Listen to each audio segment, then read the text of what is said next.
right. And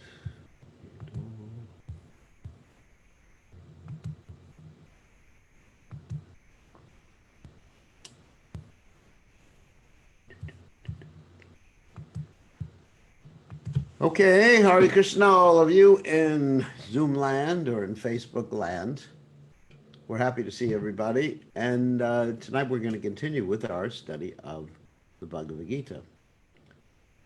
And so we're going to chant Jai Radha Madhava. How's that?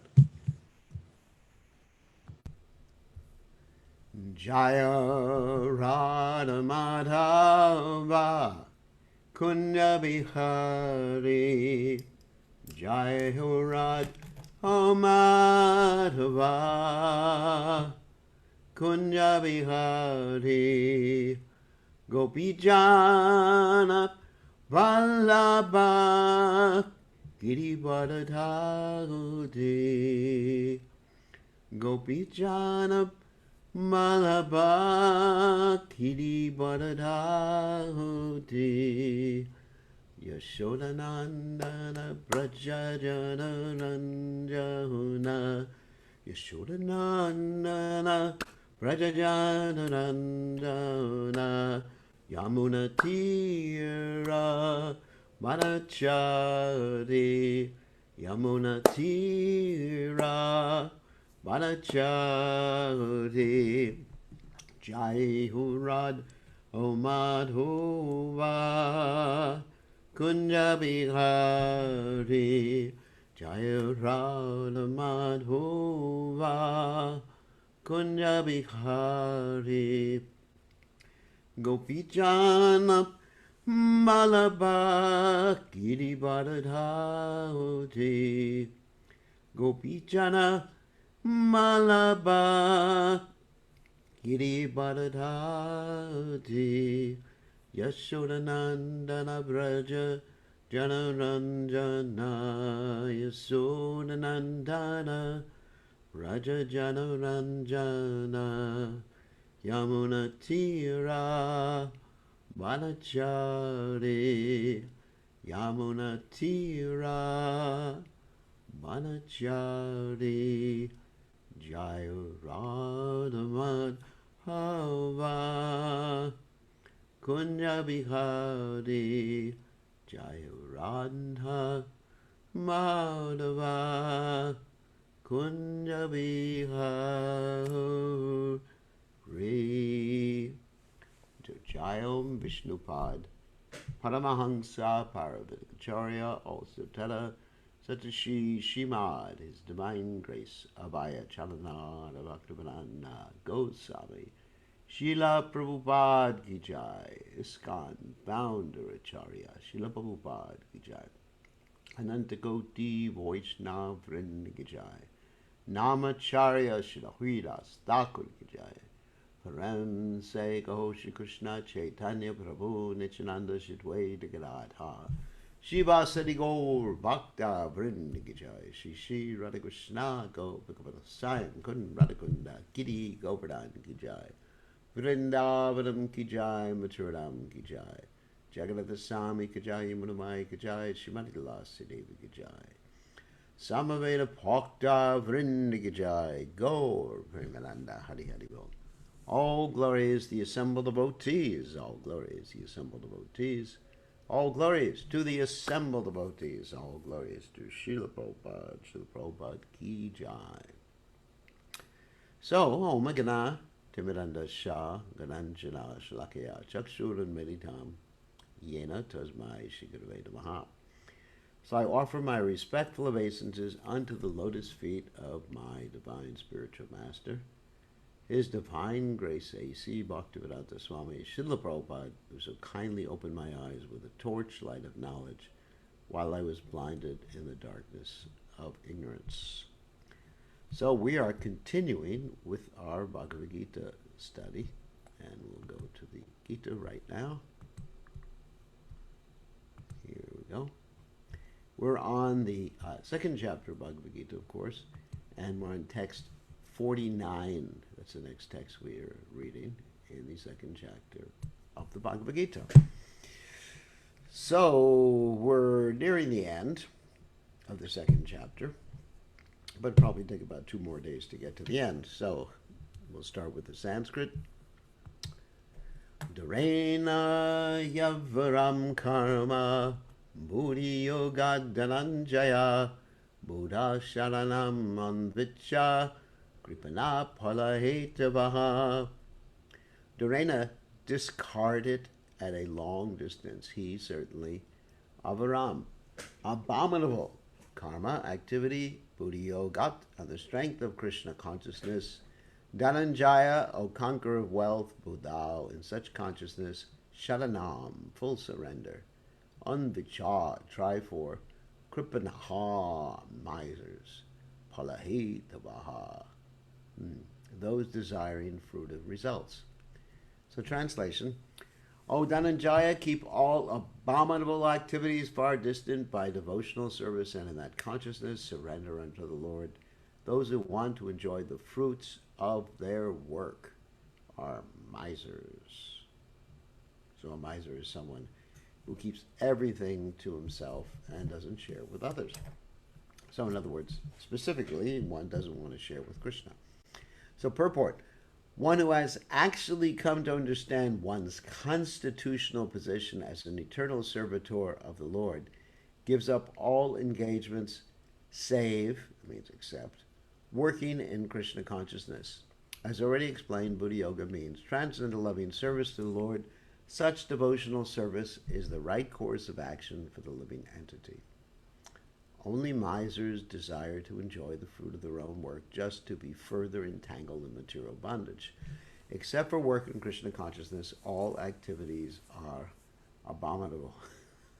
It's a heavy statement, because they continually bind the worker to the cycle of birth and death. That generally, abominable is pretty bad. Like if you come across like something that's really disgusting and frightening and, you know, just all negative characteristics, that's what the word abominable means.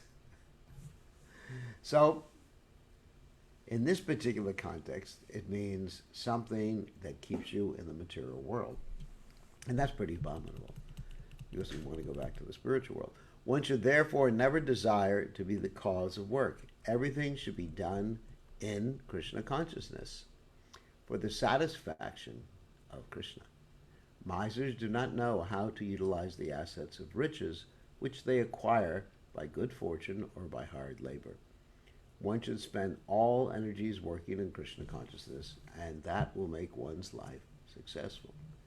Like misers, unfortunate persons do not employ their human energy in the service of the Lord. So, one interesting comment I should make on this is that this is really like a black or white statement. You know, you're either a miser or you are a wonderful devotee of the Lord.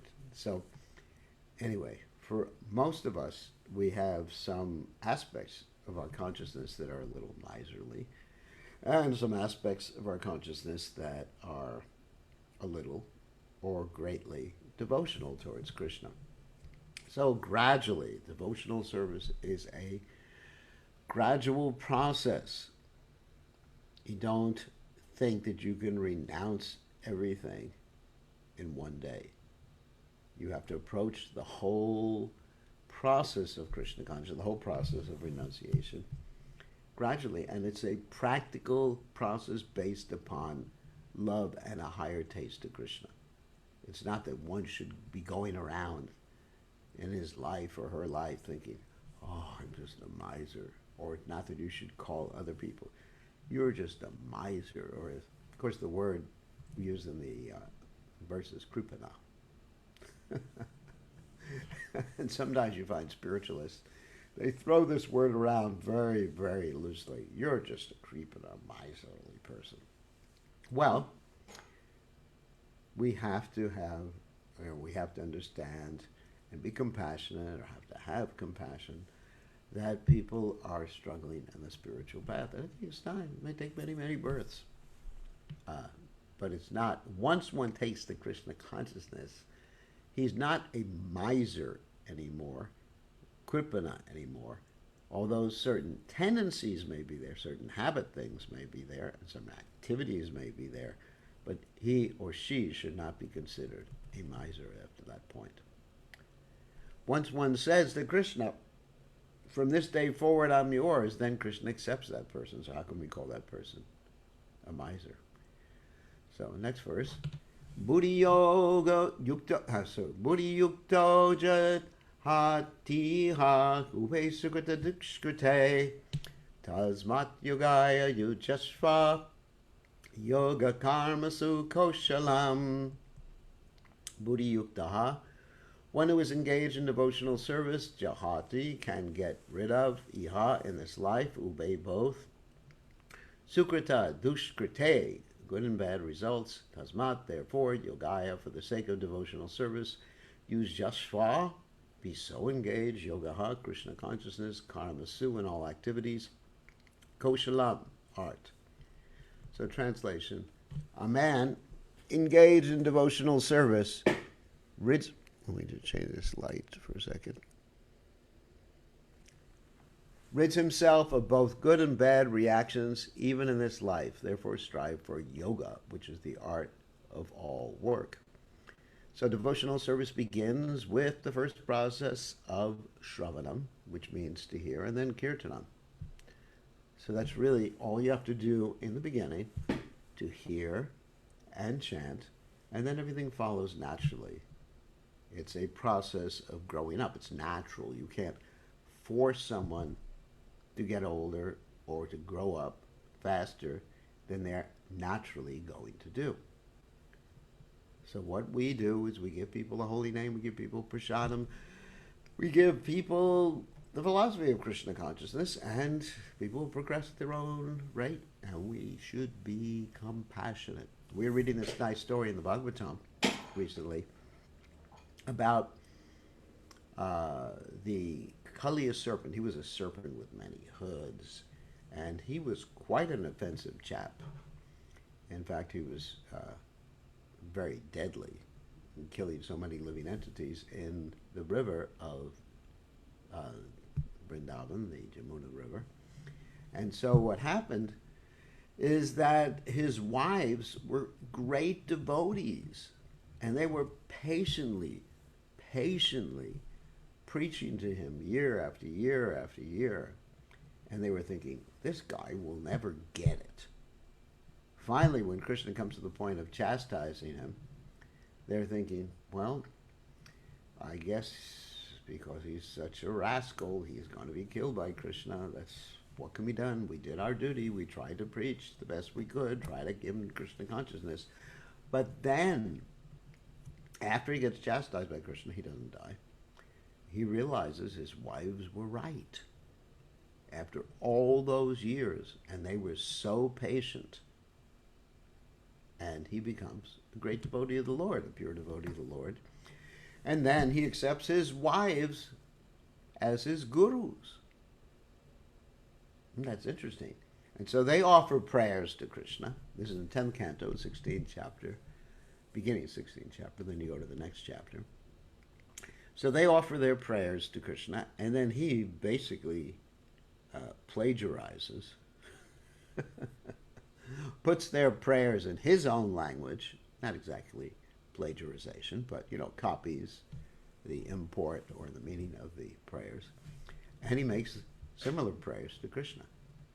So it's a very interesting story about how patient they were year after year, trying to instruct their dull-headed husband, who became a great devotee. So one has to be patient. But in the beginning of Krishna consciousness, one is relieved, let's go back to the verse, one is relieved of both good and bad reactions just by chanting Hare Krishna once. Because you're connected. Okay, yoga. The word yoga comes from the root yuj, which means to connect. In English, we have a similar word, which is yoke. Like if you yoke something, of course, traditionally the word yoke was used in relationship to animals, what are called draft animals, animals that would plow the field or pull the plow, like oxen and horses, and you would yoke them. So yoga means to yoke or connect. So that is the meaning of yoga. And so you are connected with Krishna, with yoga, by chanting Hare Krishna. Simply. Very simple. And that's the best yoga. You just go Hare Krishna and you were connected. And of course, your mind is wandering, so you get a little disconnected sometimes. So you just go and try your best. Just pull your mind back every time it wanders and put it back on the sound of the holy name, the vibration of the holy name. So purport, since time immemorial, each living entity has accumulated the various reactions of his good and bad work. As such, he is continuously ignorant of his real constitutional position. One's ignorance can be removed by the instruction of the Bhagavad Gita, which teaches one to surrender unto Lord Sri Krishna in all respects and become liberated from the chained victimization of action, reaction, birth after birth.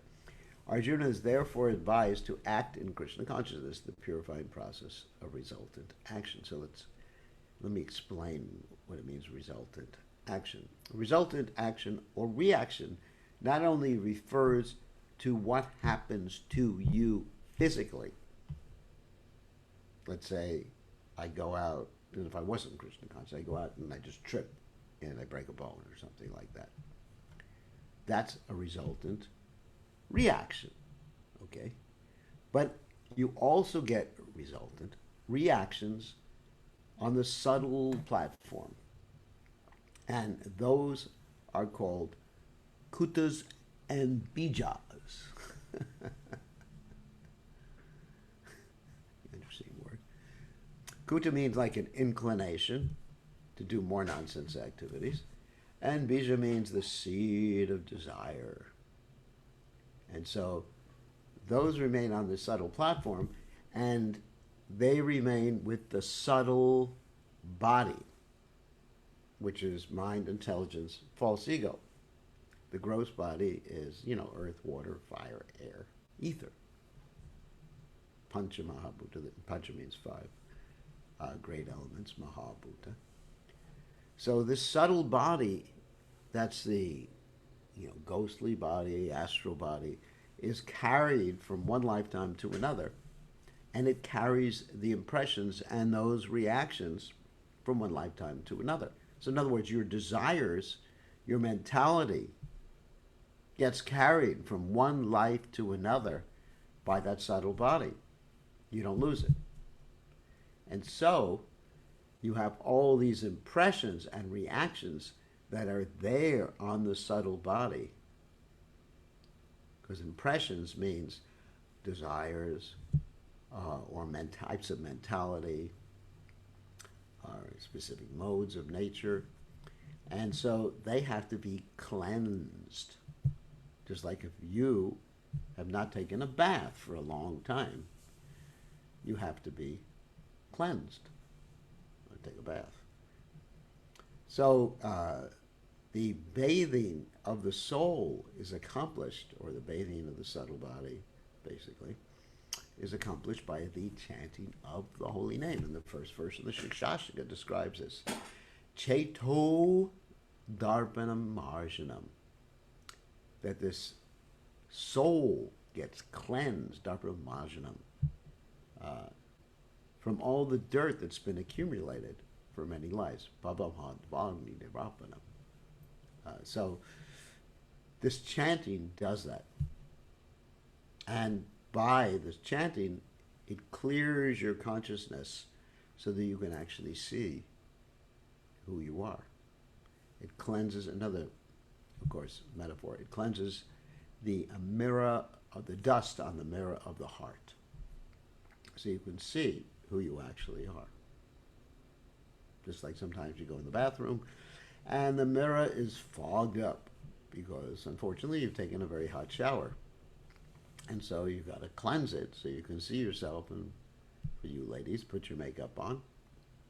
Or for you men, comb your hair, whatever you do. And so that's the same thing with the chanting. You got to wipe the mirror of the heart And then automatically you recognize who you are. So Krishna consciousness is a process of waking up to who you are and not learning something new. Coming out of amnesia, coming out of sleep, cleaning your glasses. I mean, these are all different examples we can give. Then one sees things as they are. Right now, we're not seeing things as they are. Next verse. We are moving rather quickly. Karma jambudi yukta hi palam tyaktva manishyanah janma bhandavanir mukta param gachanchana mayam. Karma jam, due to fruit of activities. Buddhi yukta, being engaged in devotional service. He certainly. Palam, results, also means fruits, which are results, not the fruits you eat. Tyaktva, giving up. Manishanaha, great sages or devotees. Janma bhanda, from the bondage of birth and death. Vinir mukta, liberated. Padam, position. Gachanti, they reach. Anamayam, without miseries. Translation, by thus engaging in devotional service to the Lord, great sages or devotees free themselves from the results of work in the material world. We talked about that before. In this way, they become free from this cycle of birth and death and attain the state beyond all miseries by going back to Godhead. So, same thing we mentioned before. By engaging in devotional service, beginning with hearing and chanting and remembering. Those are the three primary processes. There's 9 total processes called Nava Bhakti, which culminate in the last process, which is Atmanivedanam. Atmanivedanam means surrendering one's very self at the lotus feet of Krishna. So, purport. The liberated living entities belong to that place where there are no material miseries. The Bhagavatam in the 10th canto, 14th chapter, 58 says, very beautiful verse, Samashatagye parapallava palavam mahatpadam punya yashomarahe pavamburi rotsta padam padam padam padam padam yadvipadam natesham. For one who has accepted the abode of the lotus feet of the Lord, who is the shelter of the cosmic manifestation and is famous as Mukunda, or the giver of mukti.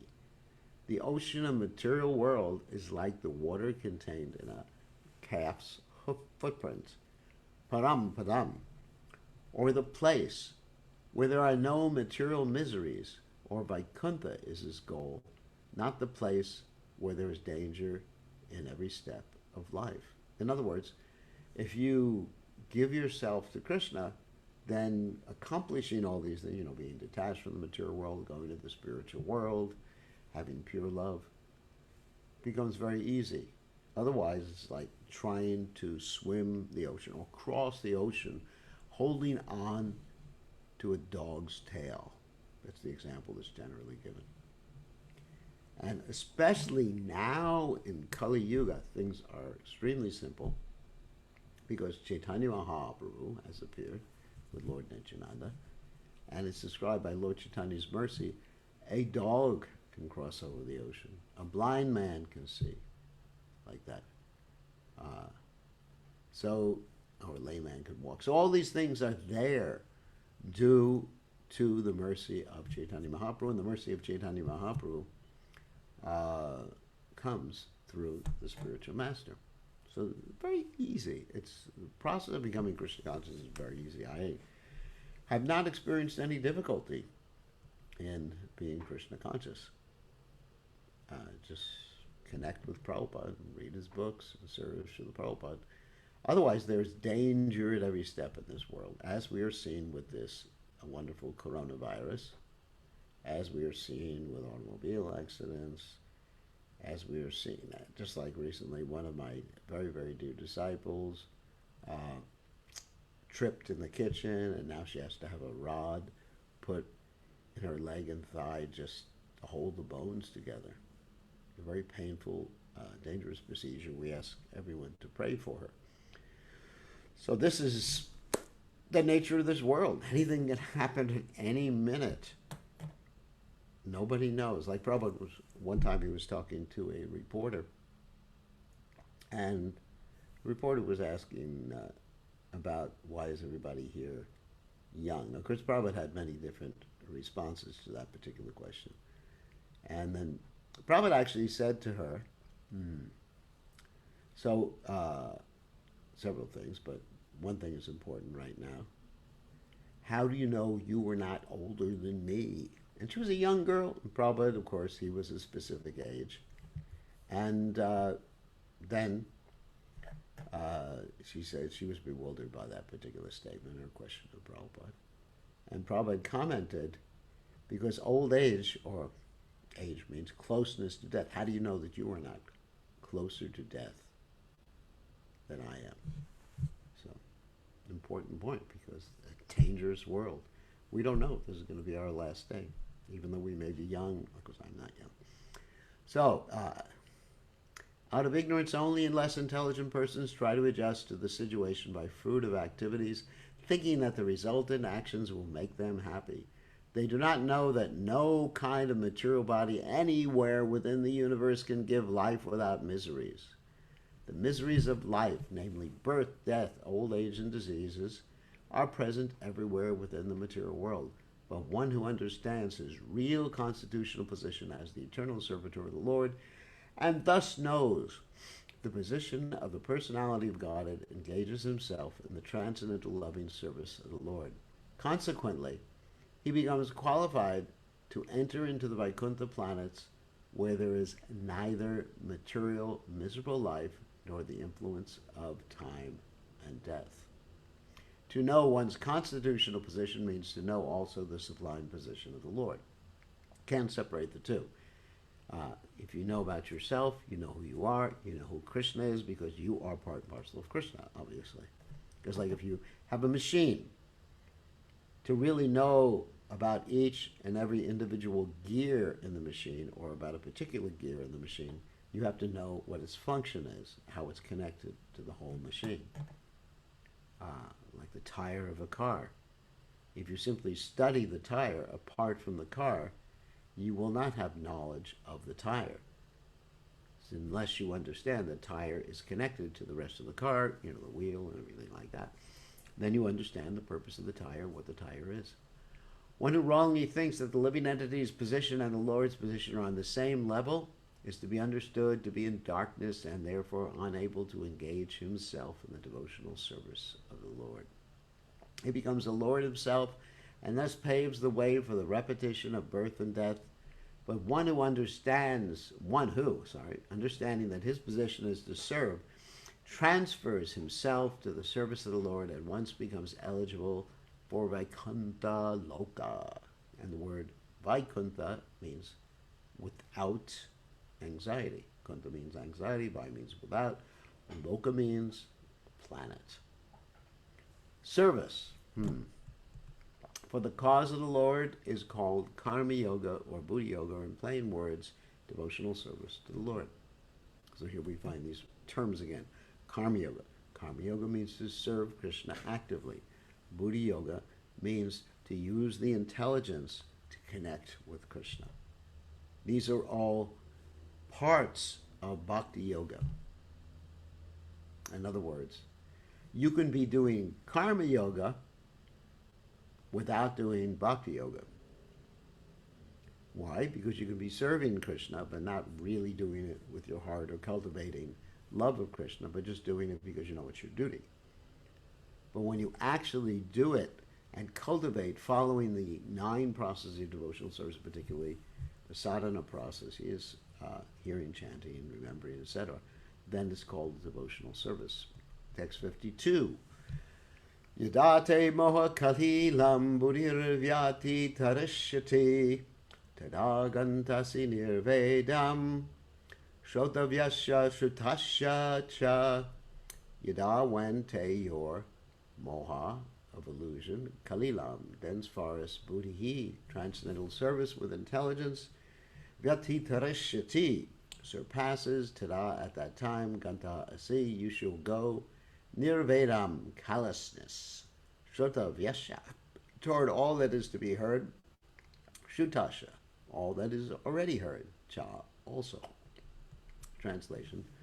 When your intelligence is passed out of the dense forests of delusion, you shall become indifferent to all that has been heard and all that is to be heard.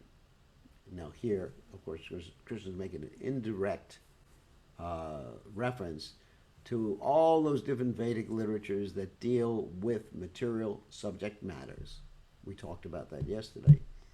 You have the Karma Kanja section. That means how to do things so that you become materially elevated. Jnana Kanda, how to get some knowledge.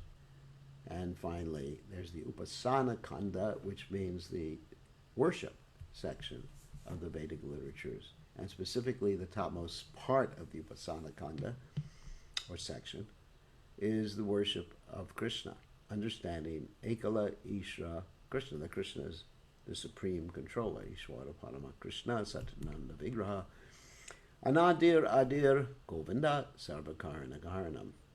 So all these supplementary or secondary or preliminary Vedic literatures, you just like, not into it.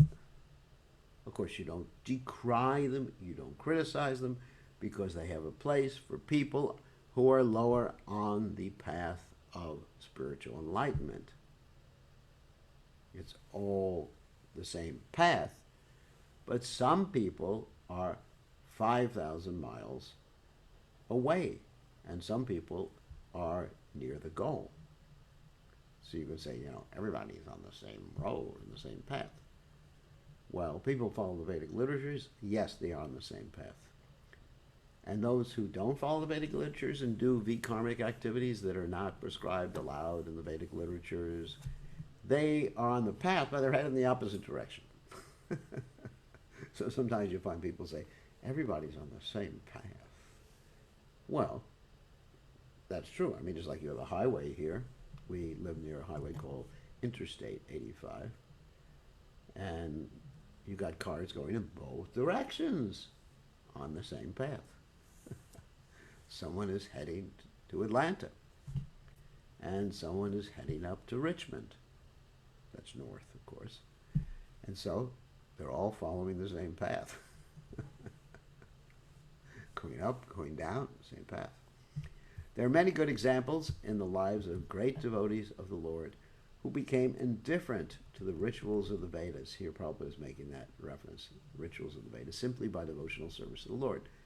When a person factually understands Krishna and his relationship with Krishna, he naturally becomes completely indifferent to the rituals of fruitive activities. Even though an experienced Brahmin, Sri Madhavendra Puri, a great devotee and acharya in the line of devotees, says, Sanja Vandana Bhadramastu Bhavato Bho Snana Tubhyam Namo Bodheva Pitarascha Taripana Vidanaham Kshamaksham Yatham Yatakvapi Nishadya Yadava Kulotam Sasya Kangsadishaha Smarang Agam Harami Taralang Manye Kim Anyena Me. O my prayers 3 times a day, all glories to you, O bathing are for my obeisances unto you, O demigods, O forefathers. Please excuse me for my inability to offer you my respects. Now, wherever I sit, I can remember the great descendant of the Yadu dynasty, Krishna, the enemy of Kamsa, and thereby I can free myself from all sinful bondage. I think this is sufficient for me. So this is, let us say, the same principle we were talking about yesterday and the day before, that one has no more debt to any part of society. I mean, I'm not talking about your financial debts, your mortgages, that's a different thing. But none of these debts that you have to demigods or family or this or that because of everything they've done. Because when you serve Krishna, you don't have those debts or obligations anymore. Of course, when you serve Krishna, you are fulfilling those obligations in the best way too. We mentioned that previously. You're fulfilling the obligation to your parents because you are freeing them from the cycle of birth and death. I mean, what's a better present you can give your mother and father? I think this is sufficient for me. So, the Vedic rites and rituals are imperative for neophytes, comprehending all kinds of prayers 3 times a day, taking a bath early in the morning. I do that. Offering respects to the forefathers. I don't do that, etc. But I offer all kinds of prayers 3 times a day to Krishna. I take a bath early in the morning so I can go worship Krishna in the morning. I offer respects to my spiritual forefathers. That's true. Not material forefathers. In other words, I don't have a picture of all my forefathers and foremothers here. That doesn't mean foremothers. That means those who came before. That's what forefathers mean, and foremothers. So in other words, I don't have pictures of my grandfather and great-grandfather and great-great-grandfather and whatever, grandmother, great-great-grandmother, whatever. Because I have pictures of Krishna. I have pictures of Prabhupada. He's my spiritual forefather. Then I have a picture of Bhaktisiddhanta Saraswati Thakur, Gorkashodas Babaji Maharaj, Bhaktivinoda Thakur, Jagannath Das Babaji Maharaj. All these we have on our altar. And we can even have a picture of Lord Brahma. Great devotees like these are all our forefathers. But when one is fully in Krishna consciousness and engaged in his transcendental loving service, one becomes indifferent to all these regulative principles because he has already attained perfection. If one can reach the platform of understanding by service to the Supreme Lord Krishna, he has no longer to execute different types of penances and sacrifices recommended in the revealed scriptures. And similarly, if one has not understood that the purpose of the Vedas is to reach Krishna and simply engages in the rituals, then he is uselessly wasting time by such engagements. Persons in Krishna consciousness transcend the limit of Shabda Brahman, or Shabda Brahma, or the range of the Vedas. So Shabda Brahman means the transcendental sound vibration, and Upanishads. So in other words, if you know the purpose of everything, then you actually have understood everything. Even though you don't know all the different Vedic rules and regulations, you can't chant the Purusha Shukta for the life of you, and you're making so many mistakes in your pronunciation. Sometimes devotees ask, specifically when you're dealing with devotees from different countries who can't pronounce the mantra even the same way that we do, they ask Prabhupada and other people, that are they making benefit? If they say, Hare Krishna, yes, because Krishna knows who they're talking about. That's the real point. Krishna knows who they're talking about. Actually,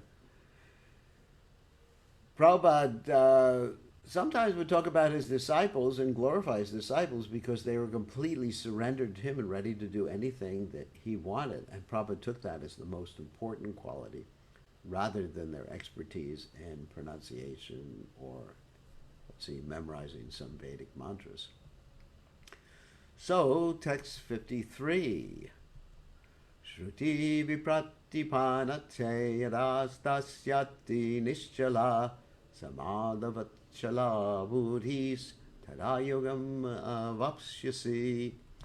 Shruti, a Vedic revelation, pratipana, without being influenced by the fruit of results, te, your, yada, when, astasyati, remains, nischala, unmoved, samadho, in transcendental consciousness or Krishna consciousness, achala, unflinching, buddhi, intelligence, tada, at that time, yogam, self-realization, avapsyasi, you will achieve.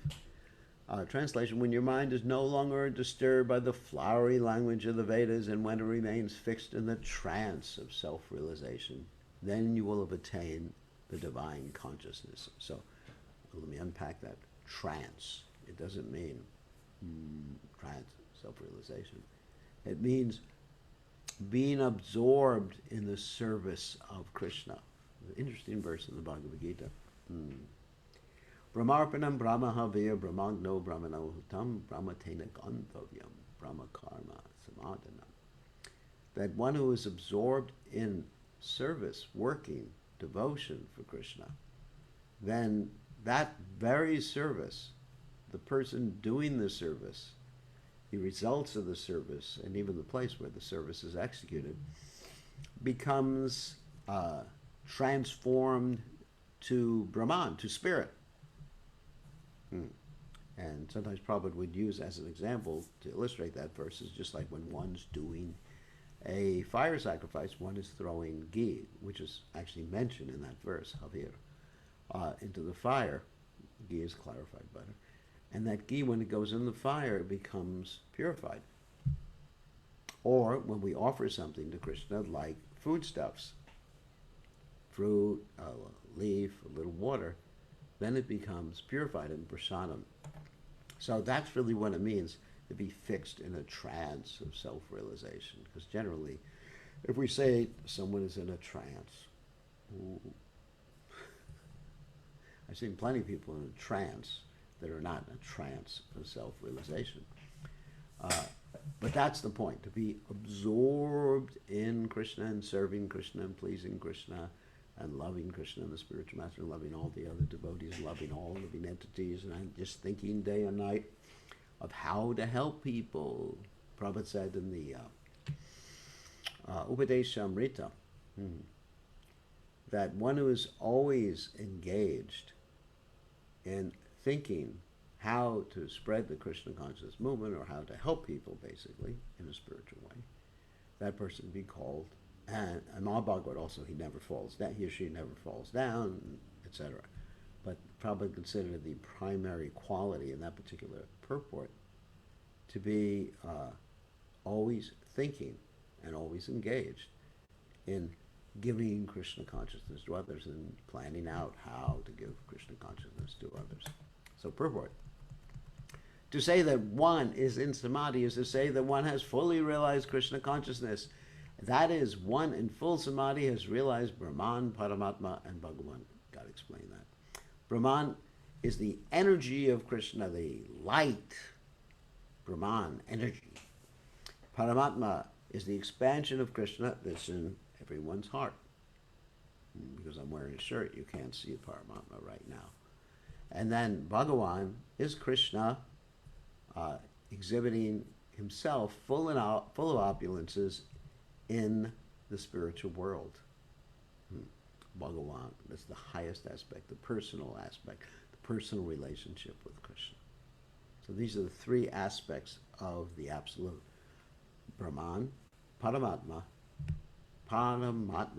sometimes it's translated as super soul, or Para, transcendental Atma, transcendental soul, Para, or above soul, higher soul. I mean, there's all sorts of ways to describe that. The highest perfection of self-realization is to understand that one is eternally the servitor of Krishna, that one's only business is to discharge one's duties in Krishna consciousness. A Krishna-conscious person or unflinching devotee of the Lord should not be disturbed by the flowery language of the Vedas. So the Vedas have very beautiful language. Nor be engaged in fruitive activities for promotion to the heavenly kingdom. As I mentioned before, the problem with that is temporary. The problem with that is not really happiness, because you're not connected to Krishna. You only be happy when you're connected to Krishna, because that's your constitutional nature. In Krishna consciousness, one comes directly into communion, there's communion, with Krishna. And thus all directions from Krishna may be understood in that transcendental state. One is sure to achieve results by such activities and attain conclusive knowledge. One has only to carry out the orders of Krishna or his representative, the spiritual master. Very easy. And Krishna's not asking you to do so much anyway. He's saying, chant the holy name. That's all you got to do, and then you'll be inspired to do other things. You start with that. You chant the holy names. Shravanam Kirtanam Vishnu Smaranam. Text 54. Arjuna Vacha. Now Arjuna is speaking. Stita pragyashat kabasha samadhi stasya keshava stitidi kim prabhashita Kim Sita Brajeta Kim. Arjuna Vacha, Arjuna said, Stita Prakyasya, one who is situated in fixed Krishna consciousness. Ka what? Bhasha, language. Samadhi Stasya, of one situated in trance. Keshava, O Krishna. Stita Di, one fixed in Krishna consciousness. Kim, what? Prabhashita, speaks. Kim, how? Asita, does remain still. Brajeta, walks. Kim, how? Now this is a practical question. How do you identify someone in Krishna consciousness? Arjuna said, O Krishna, what are the symptoms of one whose consciousness is thus merged in transcendence? How does he speak? What is his language? How does he sit? And how does he walk? Of course, it's very easy to understand. He's always speaking of Krishna, or speaking how to serve Krishna, helping people. What is his language? He speaks nice language, and language means speaks about Krishna. He can speak in any language of the earth. How does he sit? Well, he sits and he serves Krishna by sitting. And how does he walk? Prabhupada would walk very fast. So, he's asking general questions, some of which are really not that important. How does a Krishna conscious person walk? He could walk to the temple, I guess you say. But how does he walk? He can walk slow, he can walk fast, as long as he's walking for Krishna. He can sit, stand, jump, run, and dance, as long as it's done for Krishna. Purport. As there are symptoms for each and every man in terms of his particular situation, similarly, one who is in Krishna consciousness has his particular nature, talking, walking, thinking, feeling, etc. As a rich man has his symptoms by which he is known as a rich man, as a diseased man has his symptoms by which he is known as a diseased, or as a learned man has his symptoms, so a man in transcendental consciousness of Krishna has specific symptoms in various dealings. One can know his specific symptoms from the Bhagavad Gita. More important is how the man in Krishna consciousness speaks, for speech is the most important quality of any man. It is said that a fool is undiscovered as long as he does not speak, and certainly a well-dressed fool cannot be identified unless he speaks, but as soon as he speaks, he reveals himself at once. The immediate symptom of a Krishna conscious man is that he speaks only of Krishna and of matters relating to him. Other symptoms then automatically follow as stated below. So let's take some examples.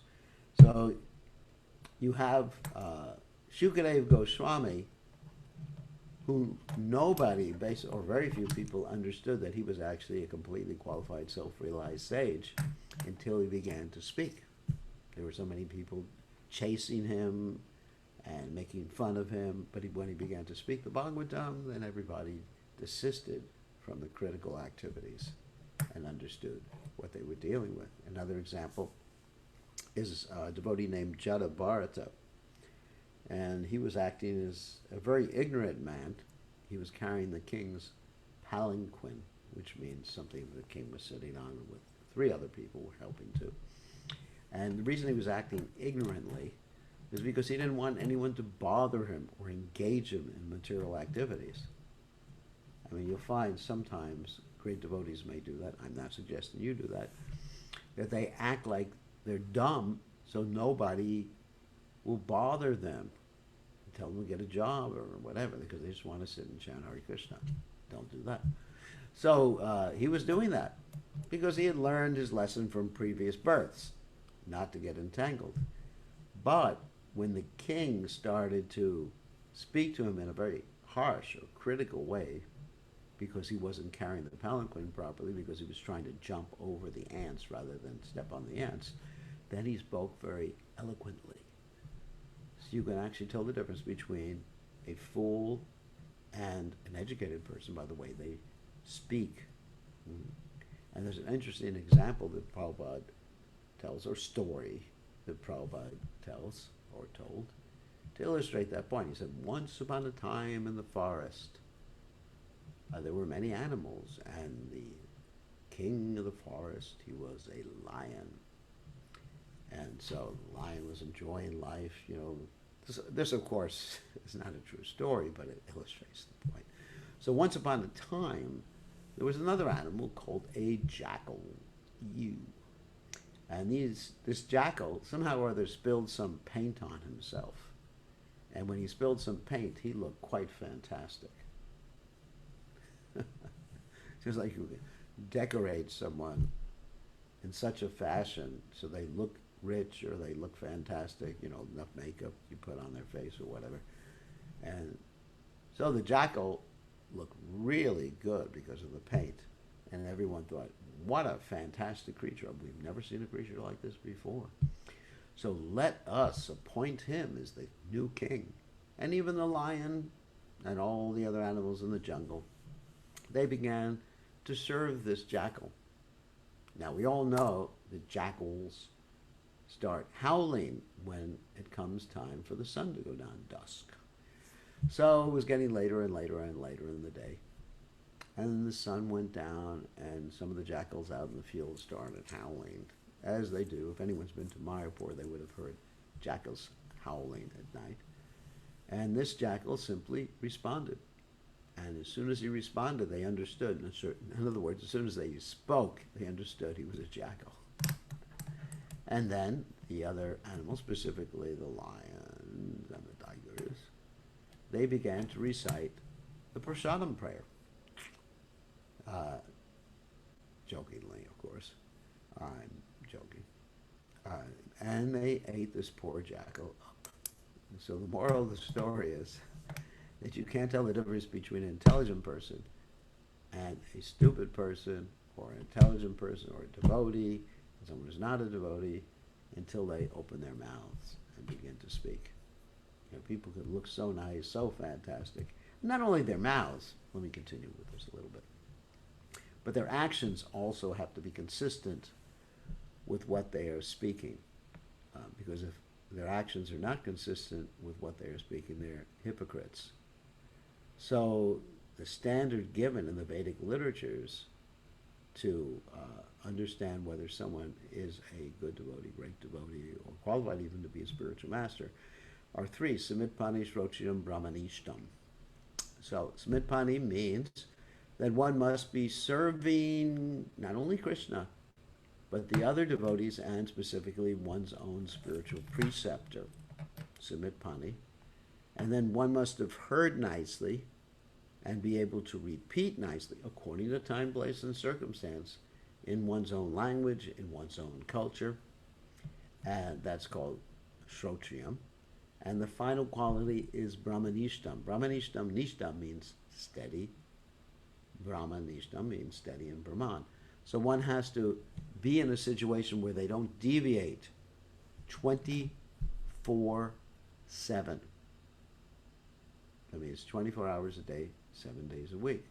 So this is what one should be able to observe. Yes, the speaking is very important. That's the primary point. But I wouldn't say of equal importance, but of great importance to actually do a final check on the person is the behavior. So Mitpani, Shrotriyam, Brahmanishtam. Must be a servant of his spiritual master, just like Srila Prabhupada. To be a servant of Srila Prabhupada means to serve his mission. If I go off and make my own mission, then that first quality is not there. Then I am not serving Srila Prabhupada's mission or his instruction. Prabhupada gave me and all those followers the instruction to stay within his mission and serve his mission. So that's the first quality. And Shrotriyam, hearing nicely, and Brahmanishtam. Okay, so that is all we have time for tonight before we take questions. And tomorrow we'll continue with text 55. So now we'll stop sharing our screen, and then we will open it up. Give me 1 second to allow you all to unmute yourselves.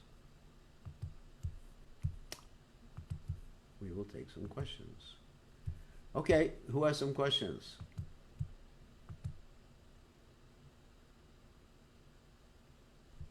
Okay. Oh, sorry. Okay. Questions? Oh, Champak, you're asking questions? Yes, thank you, Great. Gurdeep.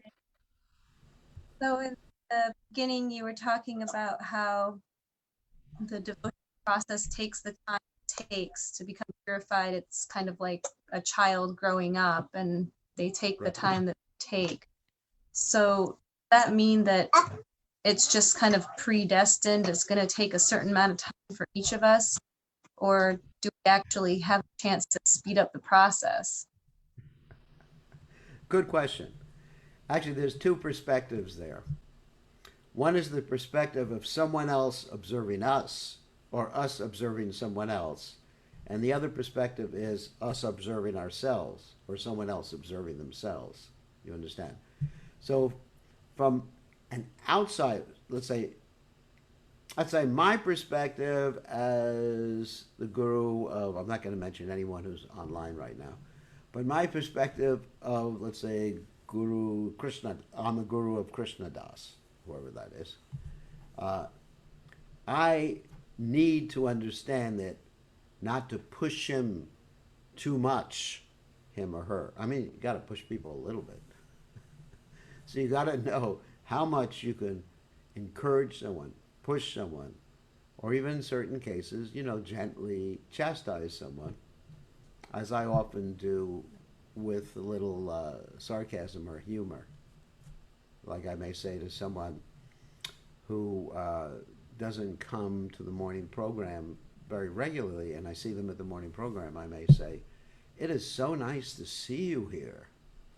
Oh, welcome to New Galoka."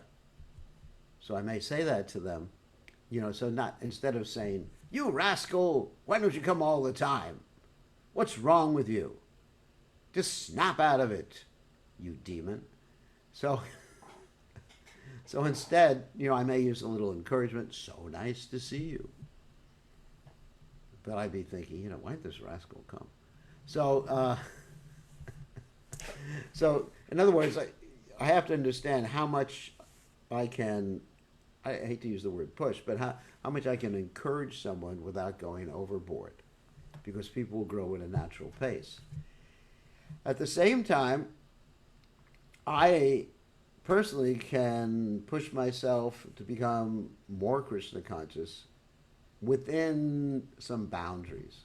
I mean, like sometimes you hear about the six Goswamis of Vrindavan who gave up eating and sleeping and all that other stuff, and I have not been successful at giving up eating or sleeping. I've given up mating, defending to a certain extent, giving up defending. I don't carry around a pistol. So anyway, so yes, but we can push ourselves because we can become Krishna conscious in a moment, but when dealing with others, we should be lenient. So that's why I brought up these two different perspectives. So it's not predestined when we're going to become Krishna conscious. We can do it instantaneously if we wish. And the method is not to push ourselves externally, but to push ourselves internally, giving our heart. The word Shraddha means to actually give one's heart to Krishna and the spiritual master. And if one does that, then it's just natural. It's like going down, sorry to use this example, but this is what I used to do, going down a ski slope. But, oh, here's a good example. Actually, that's a really good. So when you're going skiing, snow skiing, I don't know if any of you have gone snow skiing there. But you have to understand what level you're at, because if you go to the slopes, there's a beginner's slope, there's an intermediate slope, there's an advanced slope, and then there's also the ski jump. I don't think, probably you all know what a ski jump is.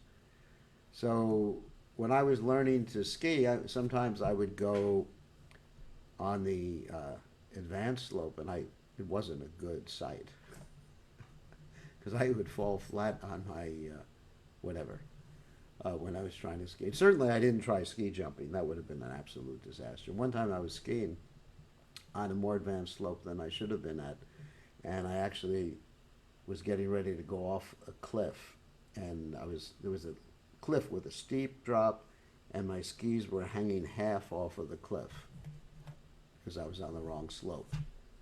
So fortunately, didn't go off. Krishna pulled me back because I chanted Hare Krishna. No, that was before I was chanting Hare Krishna. So it's like that. You got to know, how much you can do.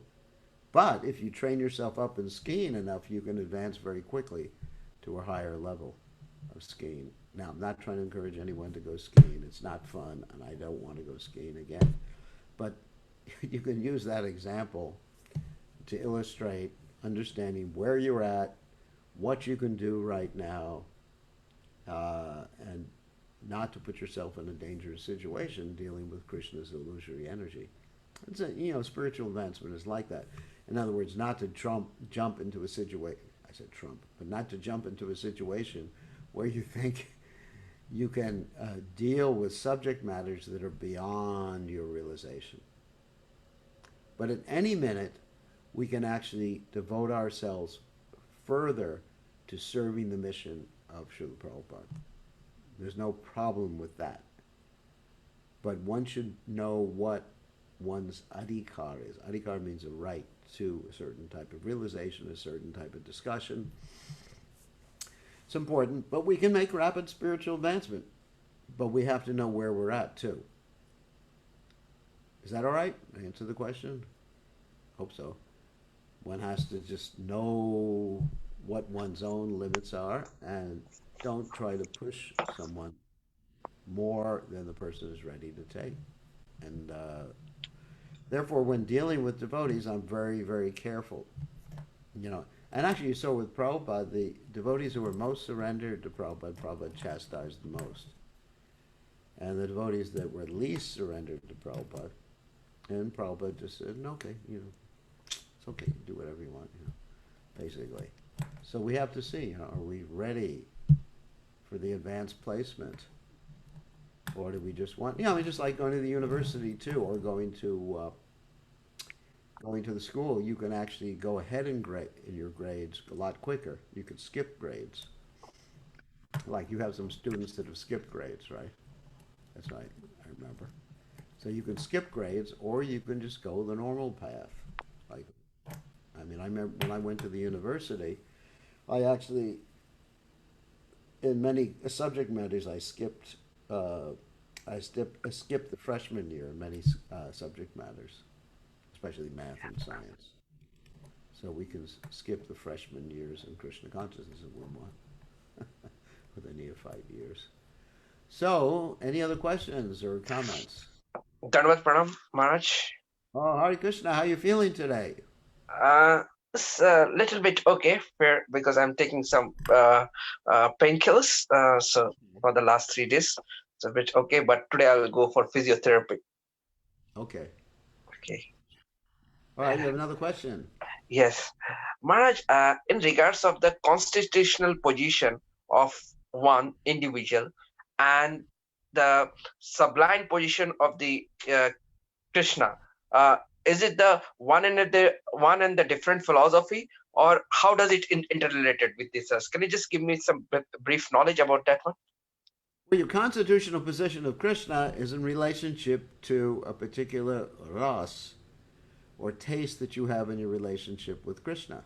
Yeah. In other words, you're either a servant of Krishna or a friend of Krishna or a parent of Krishna or in the conjugal relationship. That's constitutional position, and in each one of those particular types of relationships, there's infinite variety, and that's your perfection.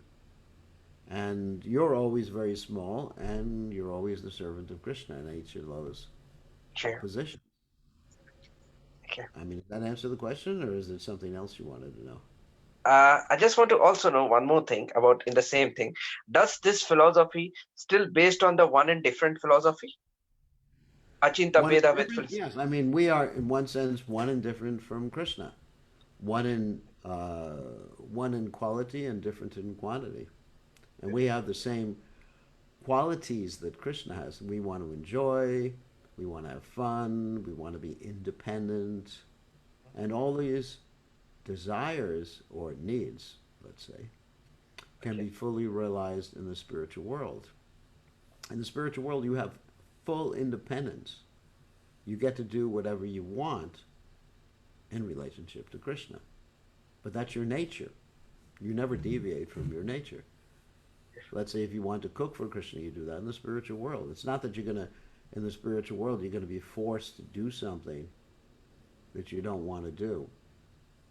You know, in the spiritual world, oh, Krishna's sending me in the kitchen today? Oh no. I wanted to herd the cows. It's not like that. You have full independence.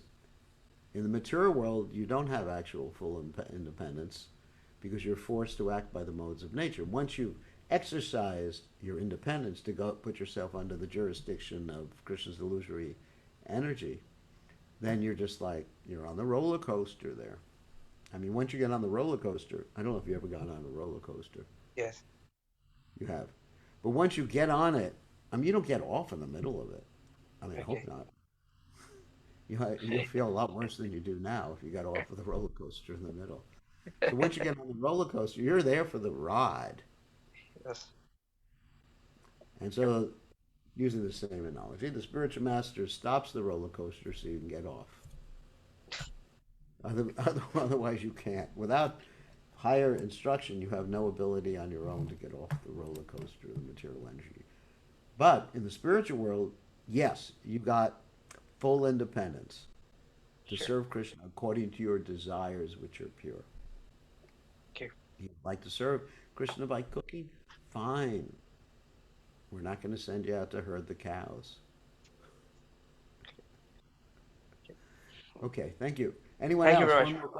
One Thanks more very much. question. Hare Krishna, Gurudev. The leading oh, Rishikesh. Sounds like Yes, Rishikesh. Krishna. Yes. Gurudev, I have a question. I was just watching this video from Srila Prabhupada where he says you can surrender in Krishna in a minute. Now, Yes. how long does it take to surrender to Krishna? But we know the surrendering process is not that, it has so much, quite an in-depth process.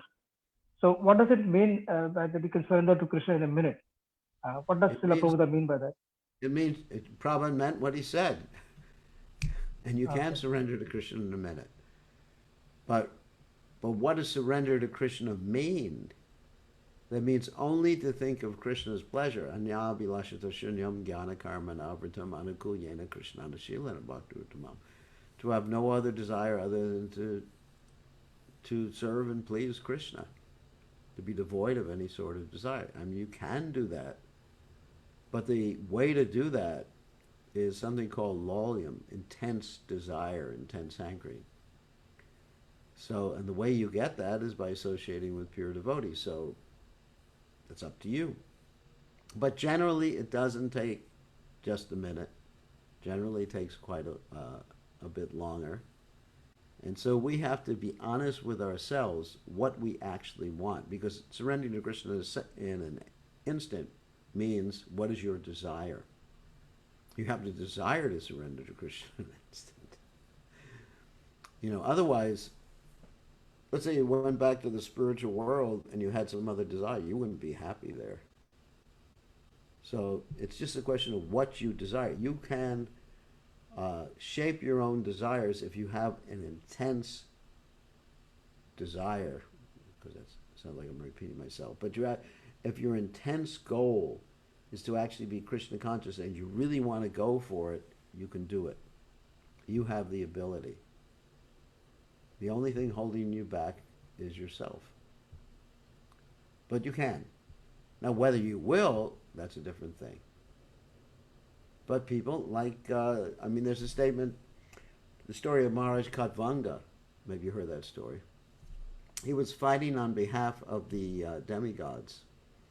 And the demigods gave him a benediction. Whatever you want, we'll give you. He said, the only thing I want to know is when I'm going to die. So when he heard that he was going to die, he immediately came, in a second, he came down to the earth planet, surrendered to Krishna in a second, became Krishna conscious. So, of course, that was more or less at the point of the proverbial gun. that he surrendered to Krishna. So it takes time.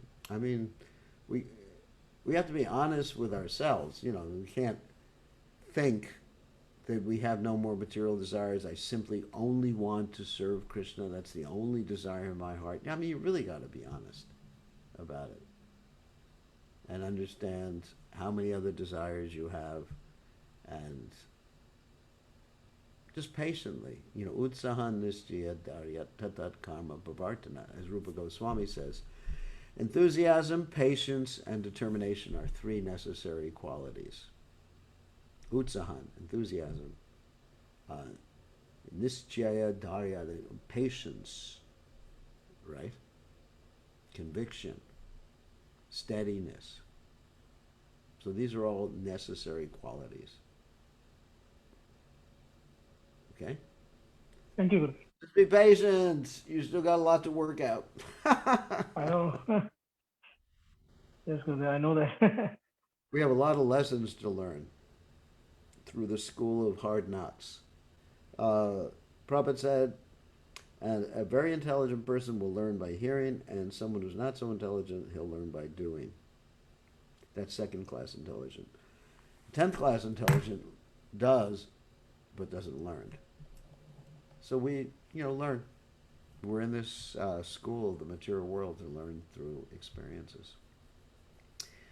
Okay, I think we're going to end now since it's time. It's 7:10 p.m. in the evening, and tomorrow we'll be having this at the same time. Also, there's Mangal Arati at 4:30 in the morning East Coast time.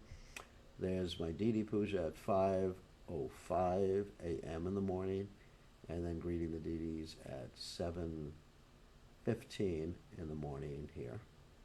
Okay, all glories to His Divine Grace, Srila Prabhupada, Srila Prabhupada. Ki